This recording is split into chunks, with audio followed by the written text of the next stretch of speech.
சுக்கிரன் நீச்சமாக இருக்கிறார். என்ன இருந்தாலும் சுபர் தான். இவருக்கு பார்வை உண்டு. குரு நீச்சமானா கூட அவருக்கும் பார்வை உண்டுன்னு சொன்னல, 10% பார்வை உண்டுன்னு சொன்னல. அது மாதிரி இங்கே சுக்கிரன் வலிமையாகவே இருக்கிறார், திக்பலத்தோடு இருக்கிறார், தனித்து இருக்கிறார். இந்த தனித்து இருக்கின்ற சுக்கிரனை பௌர்ணமியை நோக்கி போய்கொண்டிருக்கின்ற இந்த இடத்துல சந்திரன் ரேவதி நட்சத்திரத்தில் இருக்கிறார் என்று வைத்துக் கொள்வோம். இதற்கு மட்டுமே நான் நட்சத்திரத்தை அடையாளப்படுத்துவேன். இந்த இடத்துல சந்திரன் ரேவதி நட்சத்திரத்தில் இருக்கிறார். இன்னும் ஒரு நாளில் ஐப்பசி பௌர்ணமி நடக்கப் போகிறது.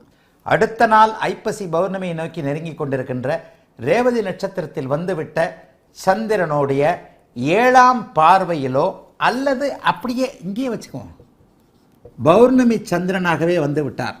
அவருடைய 6வது அதியோகத்திலேயோ இருக்கக்கூடிய சுக்கிரன் நிச்சயமாக, சர்வ நிச்சயமாக உச்சனுக்கு நிகரான, அதாவது ஆட்சிக்கு நிகரான 50% பார்வையை பெறுவார். இதுதாங்க சுக்கிரனுடைய பார்வை அமைப்புகளில் உள்ள சூட்சுமங்கள்.